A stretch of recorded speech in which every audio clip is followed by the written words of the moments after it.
After 25 years, my company decided to let me go. Best of luck, the new partner said, and HR spoke of necessary staff reductions. Then, 70% of their clients withdrew their accounts. The founding partner demanded, "What's happening here?"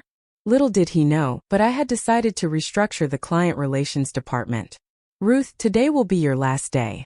The words hung in the conference room air, dreamlike, an unpleasant odor. I stared at Dominique Alice, the new managing partner who had joined Franklin and Associates barely 8 months ago. His expression was studied, a careful blend of corporate regret and detached professionalism. After 25 years, my voice remained steady despite the earthquake inside me.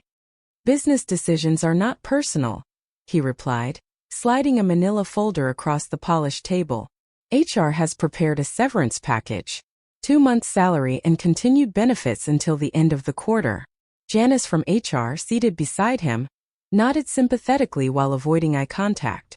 "The necessary staff reductions are affecting several departments," she added. "But this is not a reflection of your performance." At 58, I was the most senior employee in client relations. My salary reflected my experience that had helped transform Franklin and Associates from a scrappy legal consulting firm into an industry leader. "Does Arthur know about this?" I asked, referring to Arthur Franklin, the founding partner who had personally hired me 25 years ago. Dominique's jaw tightened.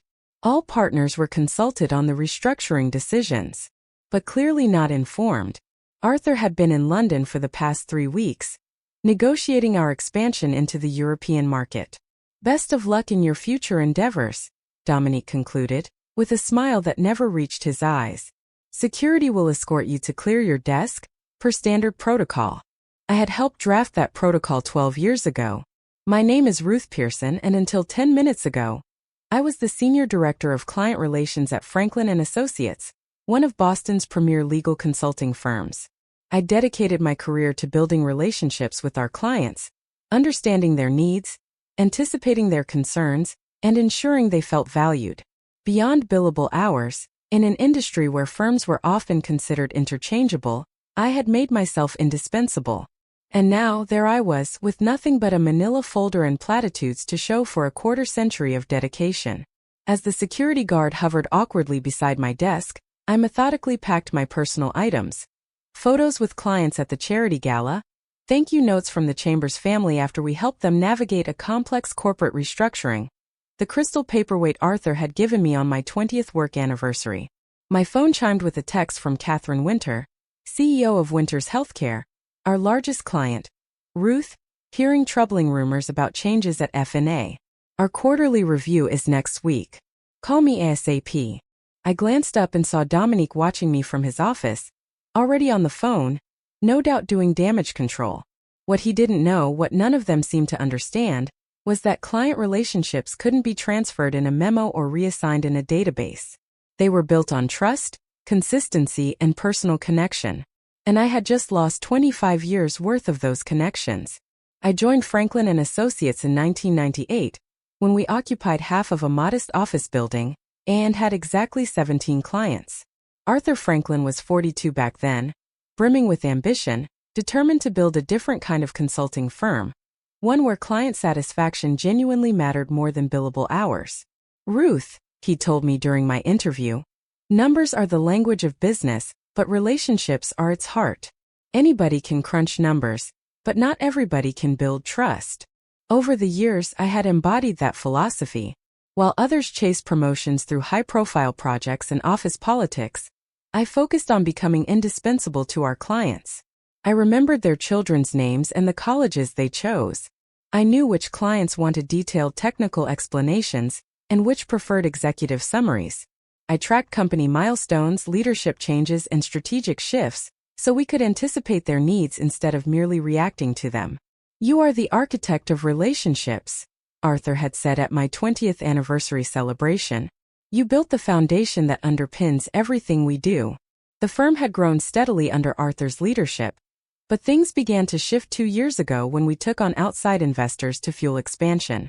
New partners joined the management team, bringing Harvard MBAs and strategic visions that increasingly prioritized efficiency metrics over client experience. Dominique Alice, with his sleek presentations and relentless focus on the bottom line, had been the most aggressive of these new partners. Since his arrival, staff turnover had increased by 40%. The unofficial motto had shifted from Arthur's clients first to Dominique's maximum value extraction. I had voiced my concerns during executive meetings, pointing out that our client retention rates were starting to slip. We're sacrificing long-term stability for short-term gains, I'd argued. The market is changing, Ruth, Dominique had responded dismissively. We have to adapt or die. Some of our legacy processes are frankly obsolete. I noticed my gradual exclusion from strategic discussions. Over the past 6 months, meeting invitations stopped arriving, my address vanished from email threads, and junior team members were assigned to key client accounts as secondary contacts, without my consultation. Still, I assumed my institutional knowledge and client relationships would protect me. After all, I managed relationships with clients representing over 60% of our annual revenue. Catherine Winters alone generated nearly $4 million annually and had explicitly stated in her last contract renewal that she wanted me as her primary contact. Yet, I'd sensed something more sinister brewing. Last week, I overheard Dominique on the phone. Restructuring gives us an opportunity to shed some legacy deadweight. Her retirement plan would cost us millions in the long run. I should have seen it coming. But after 25 years, I'd made the mistake of thinking loyalty still counted. The humiliation of being escorted out of the building like a security threat still stung 3 days later. I sat in my apartment, surrounded by job search websites and unanswered texts from colleagues. My LinkedIn profile had exploded with views. Nothing like a sudden termination to make you temporarily interesting. My landline rang, a rare occurrence these days. I almost let it go to voicemail until I recognized the number. Hello, Ruth. The familiar British accent, more pronounced than usual. Arthur. I just arrived back from London and I've heard the news. I did not authorize this. A complicated mix of emotions washed over me. Relief that Arthur hadn't approved my dismissal, anger that it had happened anyway, and a lingering sense of betrayal that he hadn't protected me despite our history. It happened anyway, I replied, keeping my voice neutral. Dominique said all partners were consulted. They deliberately sidelined me, Arthur said, his frustration evident. They waited until I was overseas dealing with few regulatory matters. The executive committee pushed it through on an emergency basis, citing the immediate need to improve quarterly projections before our investor meeting. 25 years. Arthur deserved more than a 10-minute meeting and a security escort. You deserved far better, he agreed. I want to fix this. If I bring you back, we can say it was a misunderstanding, a miscommunication. It's not that simple, I interrupted. Dominique made it very clear I'm considered expendable. Legacy deadweight was the term I overheard him use. The silence on the other end told me Arthur understood the weight of what I was saying. In the corporate world, being undermined by leadership was a death sentence to effectiveness. There was no coming back from that. Not really. I'm sorry, Ruth. Truly. This firm was built on the relationships you cultivated. How are those relationships being maintained now that you're gone? I asked. Another pause. Dominique assigned her accounts to the junior partners. Melissa Bennett is handling Winters' healthcare. I couldn't help but laugh. Catherine Winters had had a very public clash with Melissa during a strategy session last year, finding her approach too aggressive and impersonal. Good luck with that. After I hung up, I stared at my phone as it began to light up with notifications. Clients were reaching out. Not just Catherine, but Douglas from Archer Fudial, Belinda from Summit Financial, the entire executive team at Bistriz Manufacturing. Word of my departure was spreading. I hadn't contacted any of them. I was too professional to badmouth my former employer, regardless of how they treated me. But clients talked amongst themselves. They belonged to the same industry groups, served on the same boards, attended the same conferences. My doorbell rang. A courier handed me a thick envelope.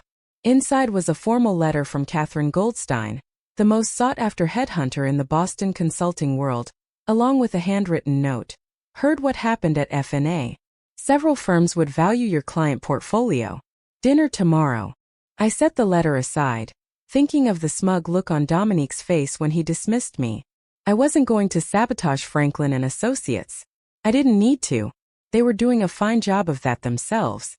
The following morning, my phone rang at 7:38 a.m. Catherine Winters never bothered with pleasantries. Tell me it's not true, she demanded without preamble. I'm afraid so, I replied, pouring myself coffee.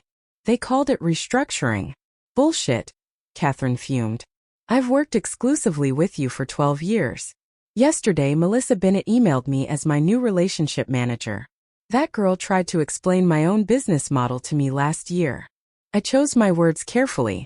Franklin and Associates are making strategic changes. I'm sure they believe they are acting in their clients' best interests. Don't give me the company line, Ruth. We've known each other too long. Catherine paused. Where are you going next? I haven't decided yet. Well, decide quickly. Our contract with FNA expires in 60 days. I'd prefer to follow you.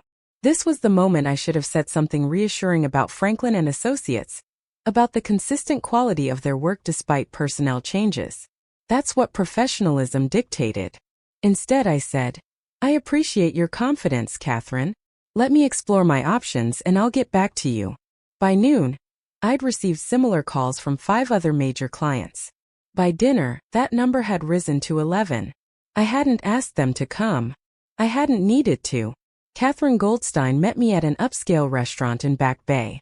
Her shrewd eyes observed me over her reading glasses. You're the talk of the industry right now, she said after we ordered. Dominique Alice made a catastrophic miscalculation, perhaps? I said noncommittally. She chuckled. Always the diplomat. That's part of your appeal. She slid a folder across the table. 3 firms want to meet with you. 2 are creating special positions specifically for you and your client relationships to participate in. I glanced at the figures and nearly choked on my water. They were offering nearly double my previous salary. They're not just paying for your expertise, Catherine explained, reading my expression. They're paying for your little black book. The irony wasn't lost on me. After Franklin and Associates discarded me as too expensive, I was now worth double to their competitors. I wondered if Dominique had factored that possibility into his cost-cutting calculations. The next morning, Arthur called again. I need to see you, he said, his voice unusually strained. Can you come to the office? I don't think that would be appropriate, given the circumstances. Then lunch. The Harvest, 1 o'clock. Please, Ruth. Things are happening, things you should know. Curiosity got the better of me. At 1 p.m. sharp, I walked into the Harvest and found Arthur already seated. He looked haggard. Thank you for coming, he said, relief evident in his voice. I've been trying to salvage this situation, but Dominique has blocked me at every turn. He convinced the board that your dismissal was necessary to modernize our approach. And the clients? I asked. How are they responding to this modernization? Arthur winced. Not well. Catherine Winters has demanded a meeting with the entire executive team. Douglas from Archer Fudial is reviewing his options. 3 smaller clients have already given notice. I sipped my water, saying nothing. Here's what I propose, Arthur continued, leaning forward. I create a new position, Director of Client Advocacy, reporting directly to me, bypassing Dominique entirely. Better compensation. More autonomy. It sounded perfect. Exactly what I would have wanted a week ago. Too perfect. I studied Arthur's expression and saw something more than concern. Fear. What aren't you telling me, Arthur? Arthur hesitated, then sighed. Dominique has a plan to force my early retirement. He's been consolidating his power, forming alliances with the newer partners. If the client situation deteriorates further, he'll use it as leverage to force me out. So that was it. Arthur wasn't trying to save me. He was trying to save himself. I was simply the means to that end. I'm sorry, Arthur, but I already have meetings scheduled with other firms. You understand. Business decisions are not personal. The expression on his face when I echoed Dominique's words almost made the entire experience worthwhile. Almost. Over the next week, I met with the 3 firms Catherine had recommended. Each meeting followed a similar pattern. Effusive praise for my ability to connect with clients, thinly veiled questions about which clients might follow me, and increasingly generous compensation offers. I was leaning towards Blackwell Consulting. a mid-sized firm with values reminiscent of the original Franklin and Associates. Their offer included an equity stake, something I'd never been offered at F&A, despite my contributions to the firm's growth. Meanwhile, the situation at Franklin and Associates was deteriorating faster than I had anticipated. Industry blogs reported client unrest and leadership tensions. My former assistant Thomas texted me updates. Catherine Winter had met with the executive team and stormed out, visibly furious. Douglas from Archer Fudial had cancelled his quarterly review. Even Bistruz Manufacturing, a client known for its institutional loyalty, was rumored to be soliciting proposals from competitors. Then came the call that changed everything. Ruth Pearson, I answered, reviewing Blackwell's offer letter. Miss Pearson, this is Jeffrey Hammond from the Boston Business Journal. I sat up straighter. The BBJ was the Bible of the Boston business world. I'm working on a piece about the recent leadership changes at Franklin and Associates and their impact on client relations. Several sources have mentioned your name. Would you be willing to comment? This was dangerous territory.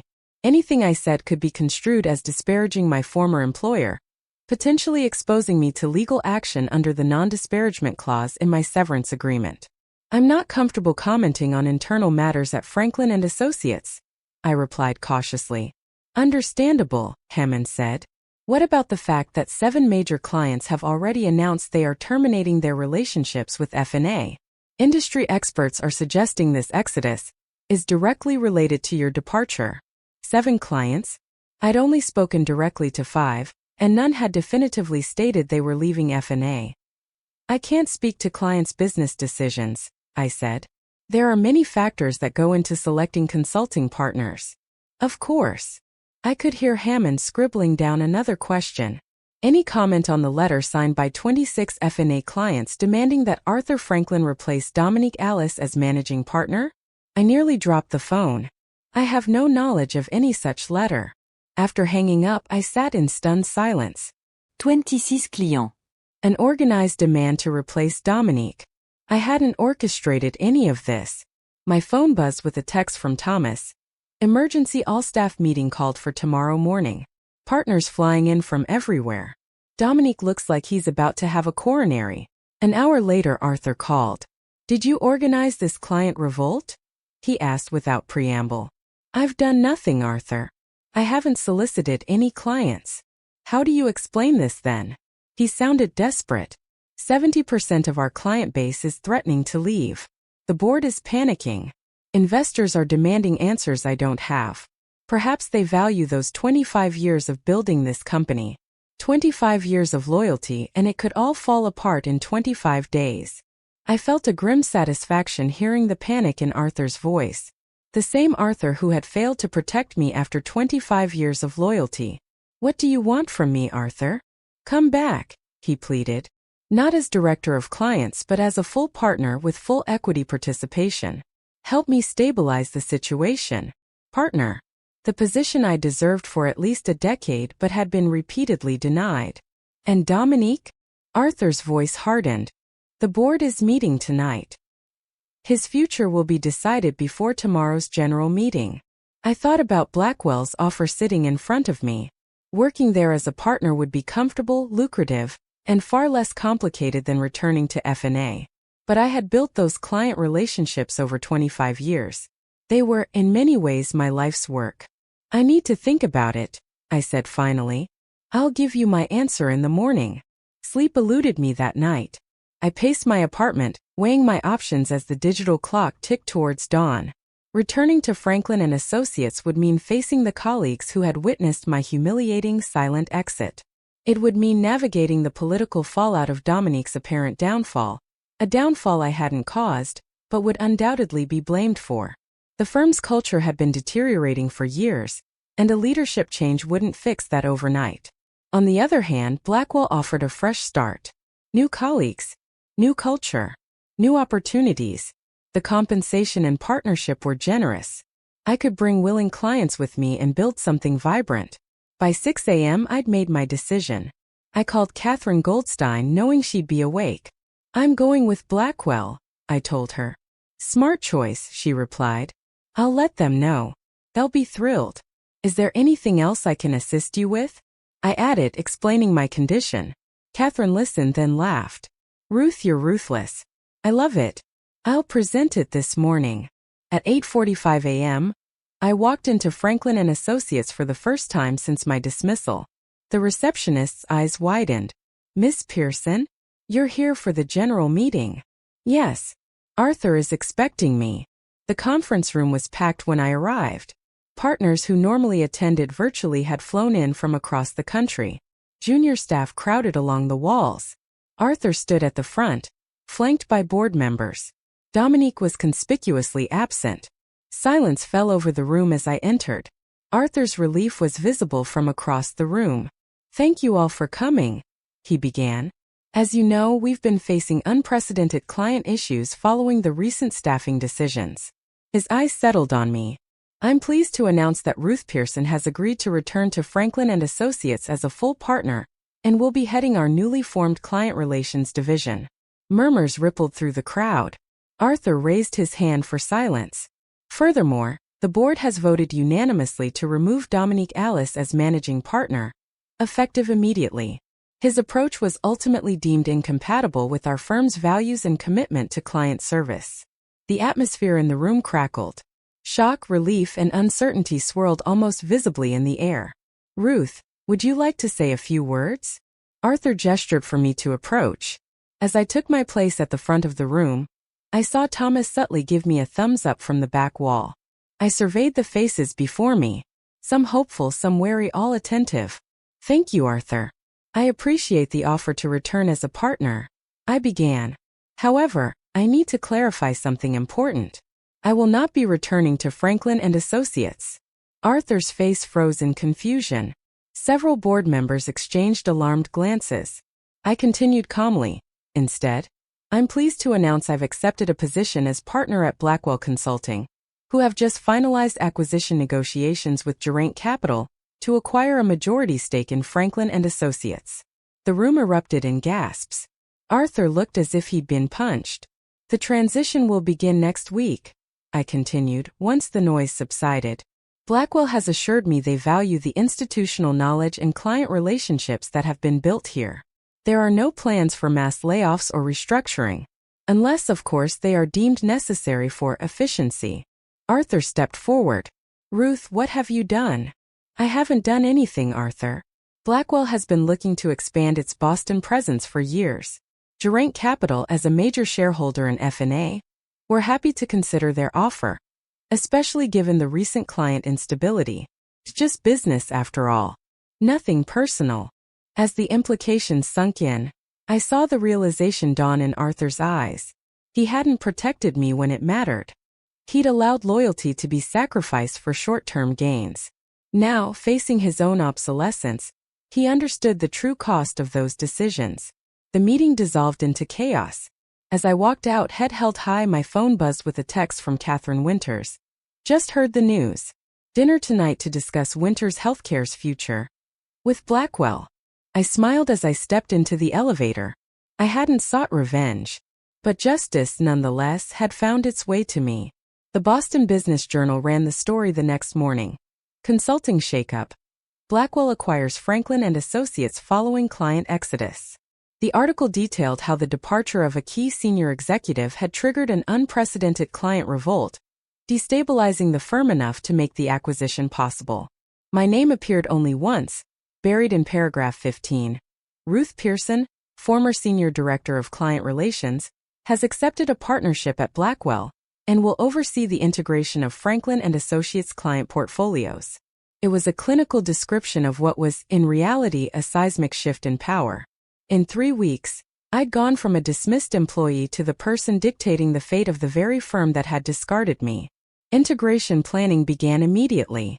I worked from Blackwell's offices, reviewing organizational charts and client portfolios from both firms. Each day, a parade of former Franklin colleagues arrived at my door, some seeking reassurance about their positions, others suddenly recalling how they'd always respected my work or disagreed with Dominique's approach. Arthur requested a meeting a week after the acquisition announcement. He looked 10 years older. You orchestrated this, he said, sitting across from me, not as a question but an accusation. No, Arthur. I simply recognized my own value, even when you didn't. Dominique was a symptom, not the cause, I interrupted. You allowed the firm's culture to shift. Prioritized growth over relationships. Forgot the principles you founded the firm on. And now you control it all, he said bitterly. It's not about control, Arthur. It's about influence. There's a difference, one you used to understand. I slid a 3-year consultancy position across the table. Advisory only. No management responsibilities. Generous, considering the circumstances. He looked at the paper, then at me. And if I refuse? Then you walk away with nothing but your owner's payout. Your choice. 6 months after the acquisition, Blackwell Franklin Consulting occupied 2 floors of a gleaming downtown tower. The integration had gone more smoothly than anyone expected, partly because I'd insisted on retaining most of Franklin's staff, knowing their value even when others didn't. Dominique had landed at a smaller firm, his reputation tarnished by the spectacular collapse he'd engineered. Arthur had accepted the consultancy position. While our interactions remained strictly professional, the sting of betrayal, his failure to protect me after 25 years, would never fully heal. In my office, I reviewed the quarterly figures with a satisfaction I'd never allowed myself to show publicly. Client retention through the transition had exceeded 95%. The 3 clients who had left during the initial exodus had already returned. Our combined revenue was up 23% year-over-year. My assistant knocked and entered. Ms. Winters is here for lunch. Catherine stood, elegant as ever in a tailored suit. Congratulations on the quarterly results. The industry is still talking about the most elegant corporate takeover they've seen in decades. I smiled. It wasn't a takeover. It was a market correction. Call it what you will. Catherine laughed. You proved what I've always known. In professional services, relationships are the true asset. Everything else is just infrastructure. As we headed to lunch, I reflected on the journey of the past 6 months. I hadn't sought revenge when Franklin and Associates dismissed me. I hadn't needed to. The firm had failed to recognize that its true value wasn't in its systems or its strategies, or even its brand. It was in the human connections where clients felt understood, valued, and prioritized. By severing themselves from me, without understanding what I represented, they orchestrated their own downfall. And in doing so, they unwittingly launched me into a position I'd earned over 25 years of dedication. Sometimes justice doesn't demand action. Sometimes it simply demands patience, and the quiet confidence of knowing one's worth.